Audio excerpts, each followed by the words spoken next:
Hey everyone, and welcome back to another episode of English Unleashed. The podcast where we take the most natural, real-life English expressions and break them down so you can sound confident, native-like, and totally fluent in your everyday conversations. I'm Sarah. And I'm Tom. Today we're talking about idioms for reacting to what others say to you.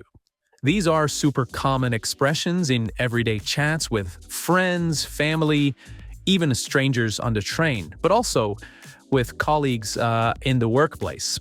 So, here is what we're going to do. First, we'll play you a short scene between two co-workers, Lisa and Sam. They're chatting over coffee. And your job is to listen closely, see how many idioms you can spot. Some of them will be obvious, I promise, but others might slip by if you're not paying attention. After the dialogue, we'll come back and break down every single idiom they're used. We will explain what they mean, how they are used, and how you can start using them too. All right, let's get into it.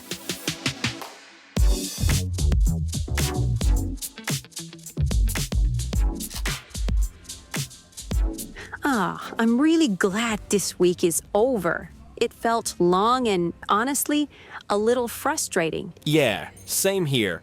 I thought this week would be calm, but there were so many small problems and a few awkward moments too. Tell me about it. What happened? Well, do you remember John from the finance team? Yeah, of course. So, we were in the meeting on Tuesday and I was explaining the new software update. John sat there acting like he didn't understand any of it. He was asking questions he already knows the answers to. Wait, doesn't he already use that software? Exactly. He trained me on it when I joined the company. He knows it inside out. Wow, you could have fooled me. He really acted like he had no idea. And that's not the only strange thing. Carla keeps playing loud pop music from her speakers every single day at lunch. And it's not even recent music. It's from the early 2000s. Really? I don't know what to say. There is no accounting for taste, I guess. Everyone has their thing. Yeah, but headphones exist for a reason. Hey, are you still thinking about leaving the event planning committee? Yeah, kind of. I've been handling most of the work alone, and now they want me to organize the team building day and the monthly birthday celebration. If it gets worse, I might quit the committee. That's a lot. Do you have a backup plan? Well, yeah. If all else fails, I'll just focus on my regular job and let someone else deal with the events. I can't do everything. Yeah, makes sense. You've already done more than enough. By the way, did you end up voting in the office feedback survey? Yes, but it wasn't easy. Some of the options were really bad, especially the ones about longer work hours in exchange for extra vacation days. I didn't like any of the choices. Yeah, I know. I didn't love the choices either. But I picked the one that seemed slightly better. You know, the lesser of two evils. That's what I did too. It felt like choosing between two things you don't really want. Oh, and congratulations on presenting the client report today.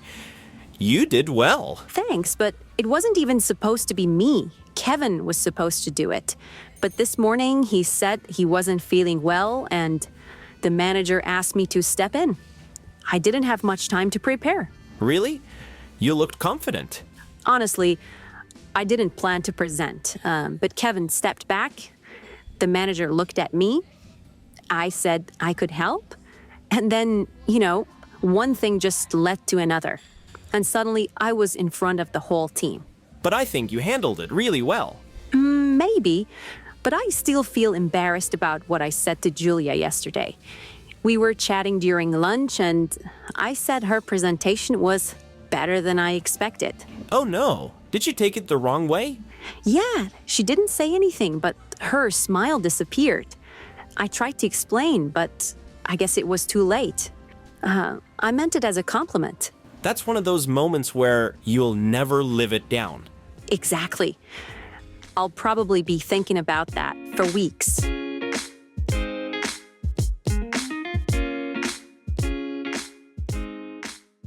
Okay, Sarah, let's start with one that's short, clear, and used a lot. I think many listeners hear it in movies or chats, but maybe don't know what it really means. The idiom is, "You could have fooled me." It's great because it's easy to say, but it can mean different things depending on how you say it. Exactly. We usually say it when someone tells us something that's the opposite of what we see, or when their actions don't match their words. Like when someone says, "I don't care about social media," but they check Instagram every 5 minutes and post about their breakfast, lunch, and dog. That's the perfect time to say, "Well, you could have fooled me." Totally. What I like about this idiom is how flexible it is. It can be funny, light, or even a little sarcastic.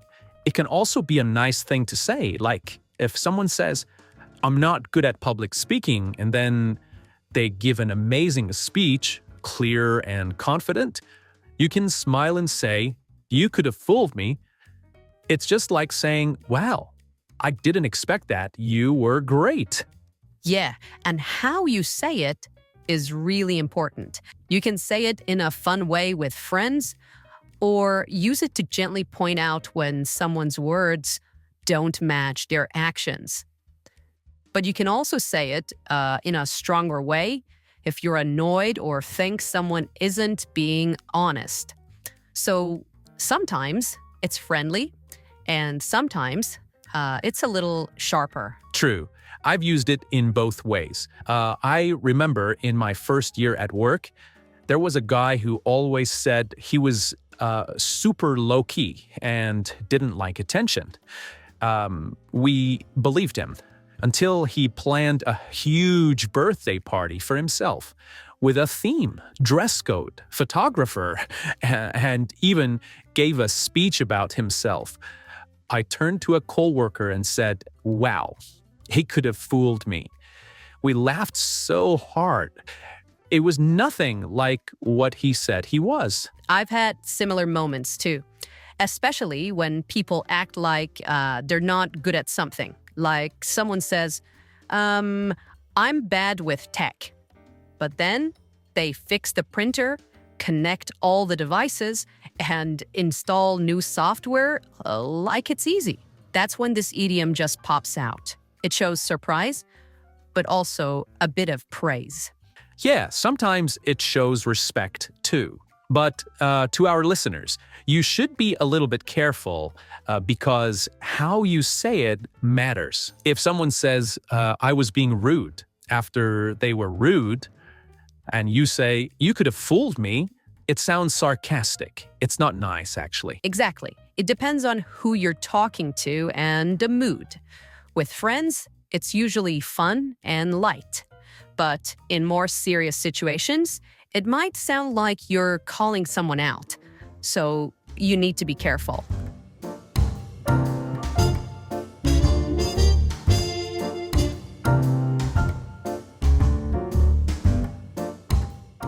All right, the next idiom is one I think is funny and really useful, especially when you don't want to sound too judgmental, but you're still a bit confused by someone's choices.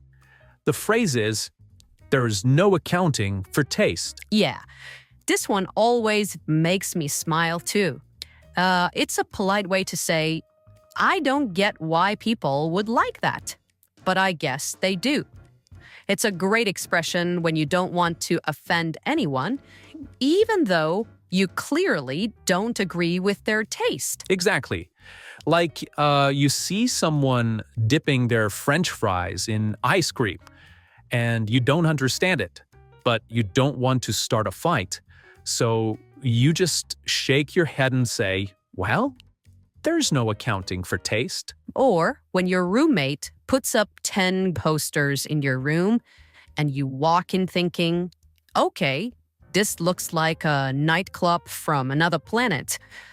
But instead of saying that, you smile and say, "Interesting choice. There's no accounting for taste." Yeah, I had a friend at university who always wore socks with cartoon frogs on them. Like all the time. Big events, frogs. Class presentations, frogs. I once asked her, why? And she said, well, they make me happy. I didn't understand it, but I smiled and thought, there's no accounting for taste. And that's what makes this idiom so nice. It gives people space to be different. Whether it's weird food, strange clothes, random hobbies, this phrase doesn't attack. It just steps back and says, okay, people like different things. Exactly. It's not really an insult. It's more like a little shrug, a way to say, hey, I wouldn't choose that, but I'm not here to judge. It's also a good way to end the conversation. Maybe someone says they love a movie you hated. Instead of starting an argument, you just smile and say, well, there is no accounting for taste. Done. No drama. So, if you're learning English, this is a great phrase to learn. It helps in awkward moments. It sounds polite, and it lets you disagree without being rude. Yeah, and native speakers use it all the time, sometimes seriously, sometimes with a smirk. It all depends on your tone. Once you get used to it, it's a fun little phrase to use in conversations. So next time someone says they love pineapple on pizza and spaghetti on toast, you'll know what to say, right? Just smile, take a breath, and say, well, there is no accounting for taste.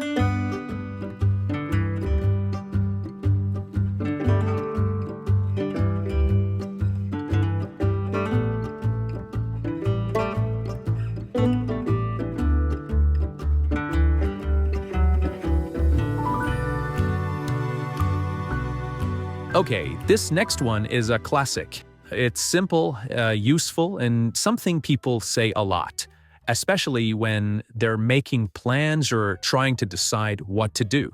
The phrase is, if all else fails. Yes, and I really like how easy and practical this one is. You usually say it when you're talking about your last option, like a backup plan. For example, we'll try a few things first, but if all else fails, we'll do this instead. Exactly. It's like saying, I hope everything goes well, but just in case nothing works, I've got another idea. I feel like this happens all the time in life, right? With travel plans, tech problems, even cooking. Like, if all else fails, we'll just order takeout. Sarah, that sentence has saved so many of my weekends. I've tried cooking something fancy, some recipe with a bunch of steps, and halfway through, I realize I forgot an important ingredient. Or I've burned something. Or it just tastes bad. Then I turn to my partner and say, if all else fails, pizza? I've used this in work meetings too. Like, we're planning a presentation and one person says, let's use the new video software. And another says, let's try live polling. And I say, great ideas. But if all else fails, we just go with a simple PowerPoint and talk. It's like a safety net. It makes the situation feel calmer. Yeah, it's a soft way to prepare for things going wrong, but without sounding negative. You're not saying, this will fail. You're just saying, let's be ready in case it does. Exactly. And this idiom shows you're flexible. You're willing to try new things, but you're also smart enough to have a backup plan. I remember when I was younger, I wanted to be a guitarist, like full rock star dreams. But I also told myself, okay, if all else fails, I'll become a music teacher or work with sound. That way, I still chased my dream, but I wasn't afraid to fail. I had another plan. That's a great example. And for language learners, This is such a good phrase to use in everyday life. It's short, friendly, and makes you sound calm and practical. Yeah, it's not a flashy idiom, but it's super real. It shows you're thinking ahead, but you're not stressing out. So, the next time your train is late or your laptop breaks, just take a deep breath and say, well, if all else fails, and move to plan B. Hopefully, plan B includes pizza. It usually does. All right, next up, a phrase we use when both choices are bad, but we still have to choose one. Let's talk about the lesser of two evils.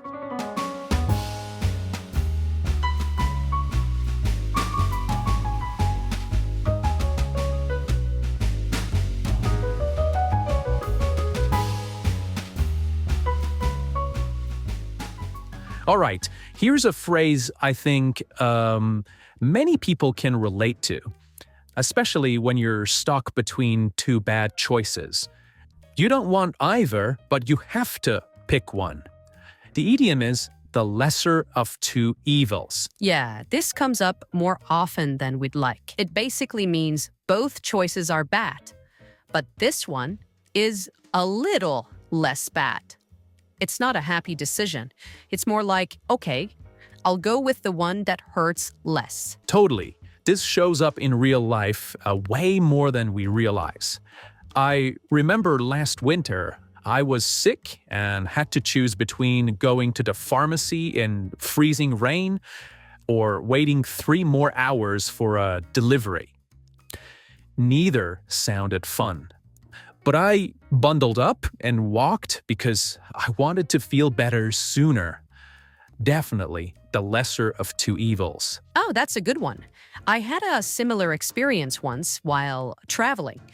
I had to choose between staying in a super noisy hotel room near the elevator or one with a broken air conditioner. It was either deal with noise or melt from the heat. I picked a noisy one. At least there was a fan. That was definitely the lesser of two evils. Those choices are rough. But yeah, this idiom really fits those situations where you don't like either option, but you just have to pick the one that's a bit more manageable. And it's not just for small stuff. You hear it in bigger talks too, like in politics or business decisions, or even in relationships. People say, I don't love either option, but I'll go with the lesser of two evils. It's how people make tough calls when there's no perfect solution. Yeah, and this phrase really shows that feeling, the quiet frustration, the I wish I had better choices vibe. It's about being realistic, not hopeful. And I think that's why it feels kind of mature. You're not chasing perfect outcomes. You're just trying to handle the situation the best way you can. One thing I'd say to learners, don't use this idiom for fun choices. It only works when both options are not great, like 2 boring jobs or 2 difficult tasks. Right. No one says I had to choose between cake and ice cream, so I picked the lesser of two evils. That's not a hard choice. That's just dessert. Yeah, exactly. But when it's like doing laundry or cleaning the bathroom, and you have to do one, you choose the lesser of two evils and just get it done. And sometimes, just saying the phrase out loud makes it a little easier. Like you're telling yourself, yeah, this is annoying, but I've got to get through it. So, next time you're stuck with 2 bad options, just know you're not alone. We've all been there. Take a breath, choose the less awful one, and say, well, this is the lesser of two evils. All right, let's move on to something a bit more fun. Next up is an idiom about how one small thing can lead to a bigger situation. Let's talk about one thing just led to another.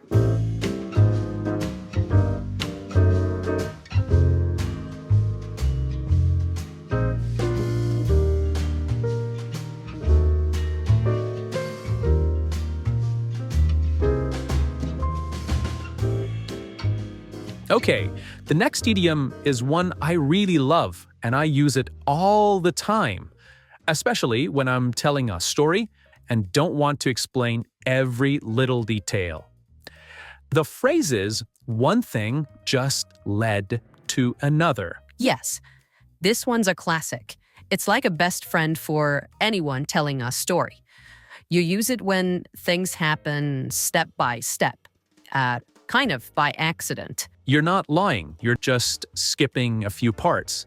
Like this happened, then that happened, and suddenly we were doing something completely unexpected. Exactly. Like the other day, I just wanted to pop into the supermarket to get some milk. That was the whole plan. But then I saw a friend I haven't seen in ages. We started chatting, then went for coffee, walked through the park, and suddenly it was dark.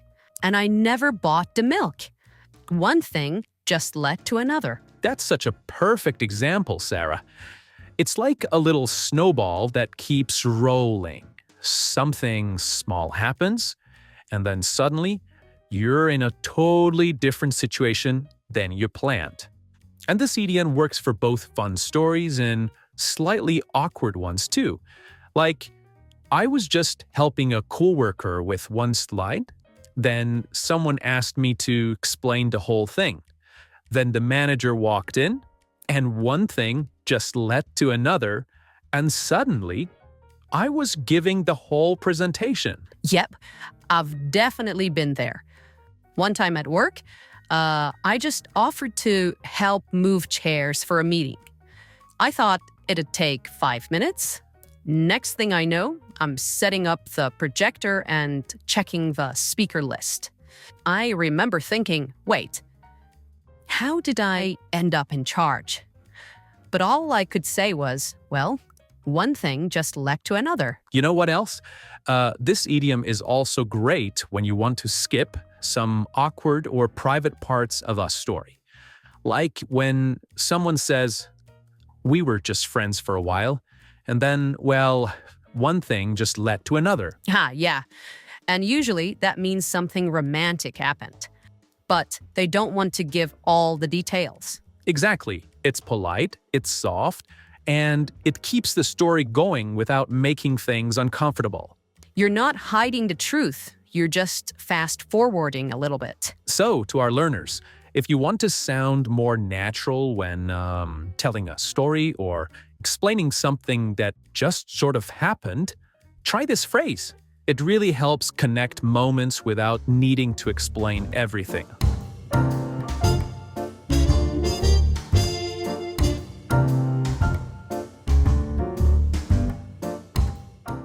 All right, next stop is one of those idioms we use when something really embarrassing happens. Something you just know people are going to remember. Maybe not forever, but long enough to make you cringe. The idiom is, I'll never live it down. I've got so many stories for it. And the funny thing is, when people say it, they're usually half joking and half like, I seriously want to disappear right now.